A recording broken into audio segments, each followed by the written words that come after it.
Lads, welcome back to Fusion YGO, and today I bring you something different. This is a speed duel showcase. Today we are going to be showcasing the decks from the Weevil versus Rex Raptor starter deck for the speed duel format. Speed duel is not something that I normally play. I play this just as a way to shake it up and, just go back to an older time. It's a lot of fun. It's different, at the very least. It's very different. But we're going to try and do this speed duel showcase about once a month. Maybe show a deck profile or do a live duel or something different every time. This is a showcase of these two decks in action. It's the best 2 out of 3. I don't know if that's how it's supposed to be played, but that's how we played it. And I hope you guys enjoy this speed duel showcase. I hope you guys enjoy checking these out. This will be a bonus video. This is not going to be considered one of the 2 or 3 videos that I do every week. This is just going to be something as an extra, a little bonus for you guys here on the channel. I hope you guys enjoy it. Like, comment, subscribe, and we will see you guys here in a second for Weevil versus Rex Raptor. Lads, if you want to support the channel, pass the like, share, comment, and subscribe. Check out our shop at teespring.com, link in the description. And until December 31st of 2019, if you use the code FUSION15, you can save an additional 15% off your order. Happy holidays. Enjoy the rest of your video. Welcome to the Speed Duel Showcase. Today, we are bringing you Rex Raptor starter deck versus the Weevil Underwood starter deck. On the left is me running and operating the Weevil Underwood starter deck. And on the right, we have Josh from formerly Yin Yang Zing, now Team Riot TCG. He's captaining, of course, the Rex Raptor starter deck. As a big fan of dinosaurs, he wanted to run it, so we're going to run it that way. So we pull out my phone for the dice roll, and we're going to see. We rolled both 2, so I roll a 2 again, and he rolls a 6. So he gets to choose, and he's going to opt to go first. So speed duels, we did best of 3. We don't know if it's supposed to be best of 3. Didn't read the rule book, but this is a great introductory format. This format is actually really good to start new or young players into the game, to show them how to play the game the correct way.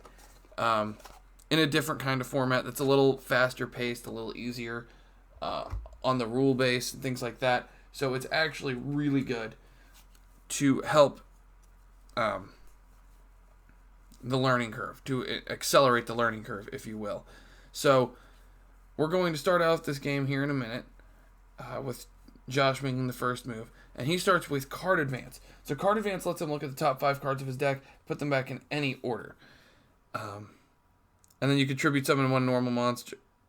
You contribute summon an additional card this turn. So it gives him an additional tribute summon, which helps him with one of Rex Raptor's skills, which is Nightmare Sonic Blast. Nightmare Sonic Blast just lets you destroy something on the field as long as you control Serpent Knight Dragon. Which is absolutely insane. But I'll read the full skill for Nightmare Sonic Blast. You can activate the skill while you control Serpent Knight Dragon. Once per turn, you can reveal the top 4 cards of your deck and use one of the following skills, depending on the number of monsters revealed. If you reveal 1, you add one of the revealed cards to your hand. 2, you destroy 1 card on your opponent's side of the field. Or 3, apply both effects. Then place the rest of the cards on the bottom of your deck, on the top of your deck in any order. So, if you set this right, you could put a way to use that skill, because you can use that skill every turn. You can pop something every turn. But he opted for the Dinosaur Kingdom, which boosts all dinosaur monsters by 300 attack and defense. So this allows him to use Hyper Hammerhead, which destroys monsters by battle during... basically, if it battles a monster and that monster doesn't die, it kills it. Which is pretty good. And he drops a Limit Impulse in the back row, which lets him send 2 cards from his hand to the graveyard to special summon 2 soul tokens. So it's basically setting up to get Serpent Knight Dragon on the field. I feel like he mispicked when he picked his skill card. I feel like if he had picked it, So I activate Verdant Sanctuary. So every time a face-up insect monster on the field is destroyed or sent to the graveyard, I get to add another one from my deck to my hand of the same level. Just pretty awesome. So Weevil's starter deck comes with 2 different skills. So the first one is Hidden Parasite. Once per turn, you can change all monsters on the field to insect until the end of the turn. Also, any battle damage your opponent takes is halved for the rest of the turn. You can use this skill up to twice per duel.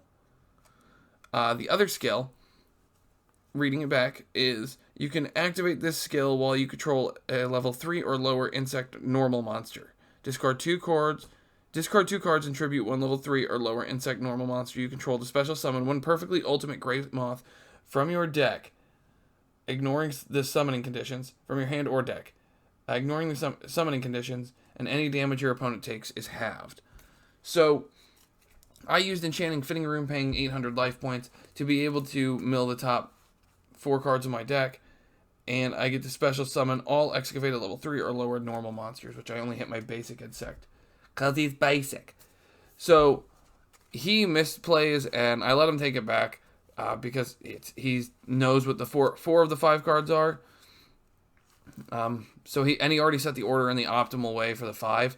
So now he's just trying to figure out. He's assuming he's trying to play around Maneater Bug because he doesn't know I have it. But the Enchanting Fitting Room, the reason I used it was because Verdant Sanctuary just makes it so I can search it when he destroys my basic insect. So I can scare him, is basically all it is.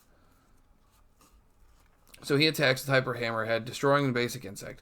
And then with Verdant Sanctuary, I'm able to add Maneater Bug. So I'm adding Maneater Bug to scare him. Oh my gosh, I can't believe I'm saying that in 2019. Maneater Bug to scare him. Maneater Bug just to put the fear of Maneater Bug into him. And shuffling up, letting him cut. And then it's going to be my turn because his turn is over. So we're going to see what I do next. Alright. So now it's my turn, so I get to draw my card, and we're going to set a card, but he assumes immediately that it's going to be Maneater Bug. And what I do is I actually set a vanilla monster so that basically I'm playing the long game here. I know he's not going to attack it, just for fear of losing his card, so I set my normal monster, making him think that it's Maneater Bug, so that when I do set Maneater Bug, I'll be able to start going off and fighting back. The entire goal here is to get to 1 card, get my perfectly ultimate Great Moth on the board so I can punch really, really, really hard in the face. Which is, of course, a problem. So, now with his turn, because I passed it right back to him, set 1 pass. It feels really weird to be playing this kind of grindy stalliness. He uses Card Advance this time. Card Advance, just letting him look at the top 5 so we can see if the other 2 cards are anything better, so that he might be able to deal with it without attacking into it. I don't know what the 5 are because I wasn't privy to that information. I'm still not privy to that information because he didn't hold it in a way that I could look. But that is what it is. So, he's probably looking for a nice normal summon or digging for Serpent Night Dragon, which is a good play, smart play. But he puts his stuff back, and now looks like he's got a White Elephant's Gift in his hand. So I think he sets that as a bluff, and then he passes turn. So he sets a card and passes because he's like, I don't know what those are, and he's starting to get wary because he knows I added Maneater Bug to my hand. So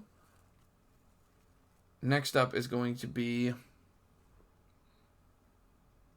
what? What do I do? I think I set Maneater Bug here.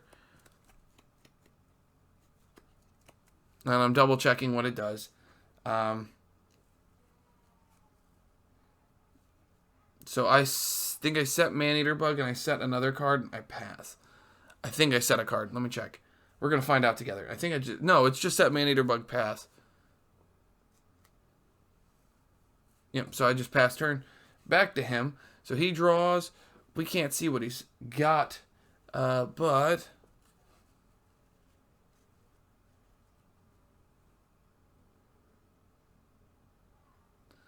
So he normal summons Black Stegosaur, which deals piercing damage when it fights. Black Stego. So Black Stego, yeah, it's got piercing damage. So I set the Man-Eater Bug as bait.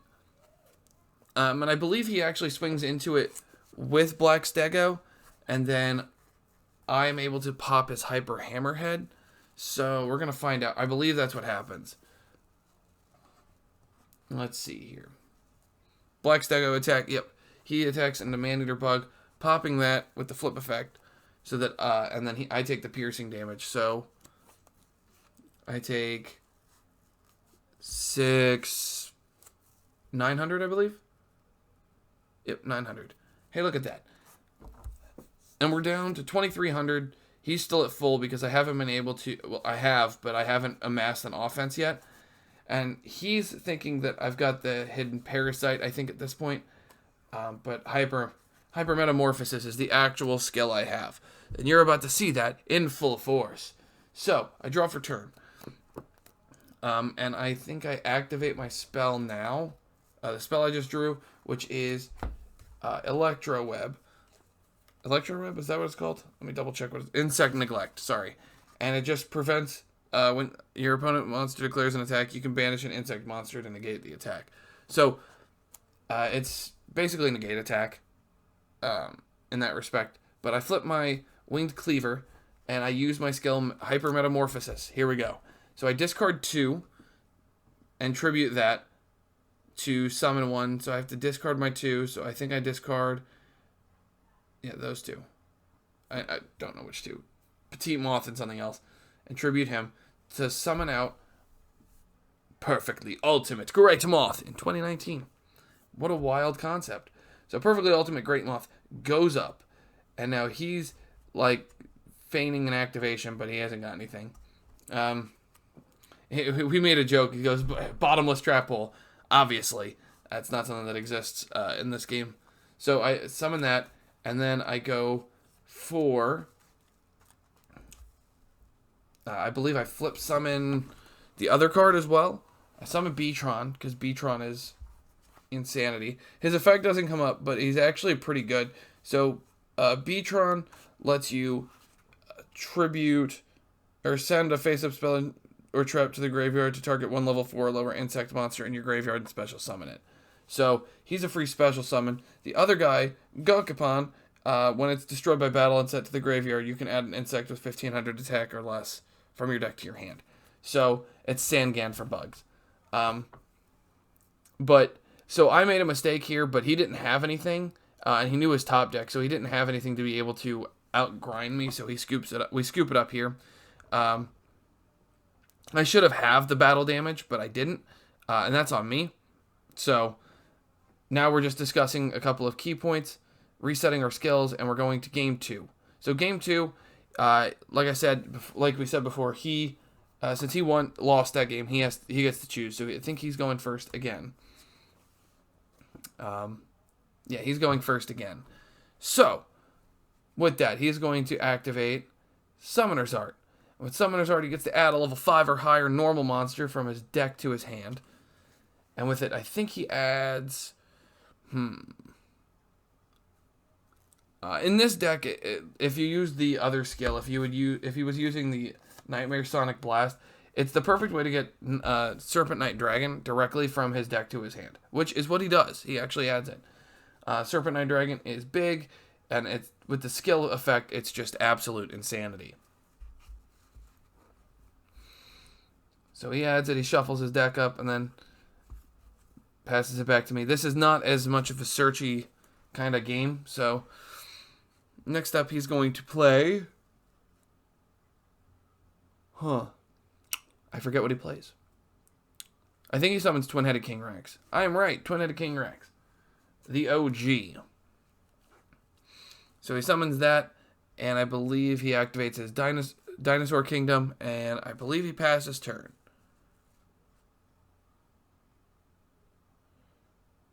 So he passes turn. Looking at his hand, it doesn't look like he's got anything. He's just trying to, probably plan.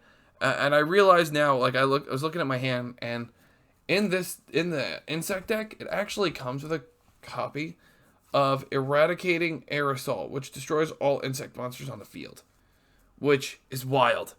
It's absolutely wild that Eradicating Aerosol is a card that comes in the bug deck. It seems weird to me, but maybe there's a strategy I missed when playing the deck, which is very possible.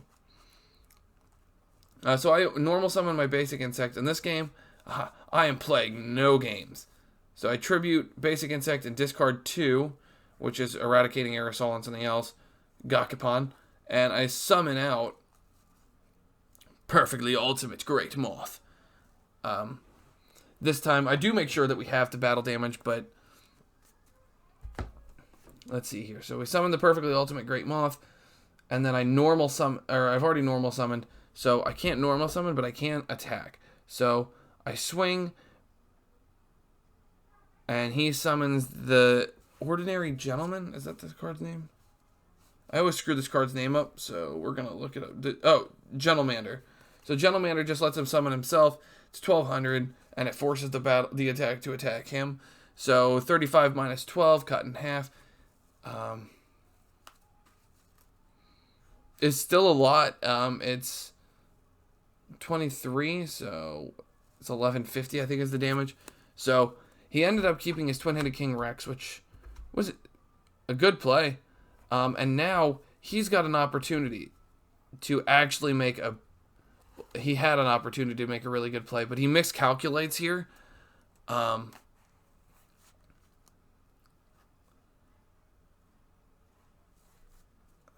What does he do here?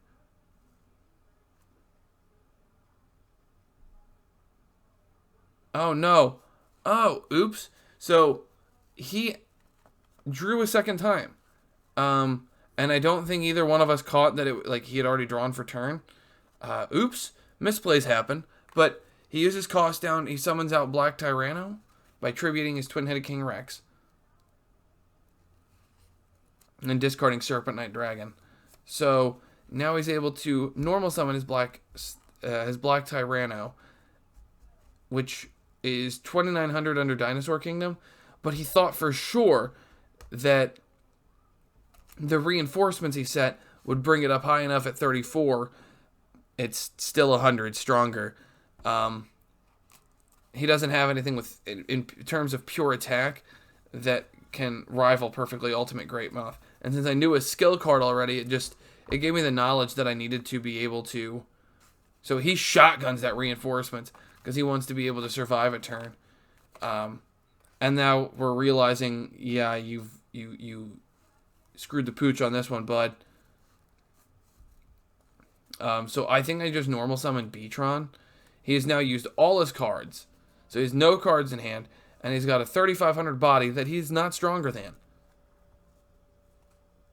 So I normal summon Beatron. I swing, dealing 100, and then I swing for 16. As I believe Beatron is 16. Yep, 16. He's at 1150, and he scoops it up. He's like, yeah, no matter what I draw, I can't win. So that is it for the game. I take it 2-0. This is a very different kind of format, so I really enjoyed it. I hope you guys enjoyed this game. I will get better at commentating these things. But the Speed Duel Showcase will be once a month, like I said at the beginning of the video. So I hope you guys enjoyed. Make sure to like, comment, subscribe, and we will see you guys in the next one.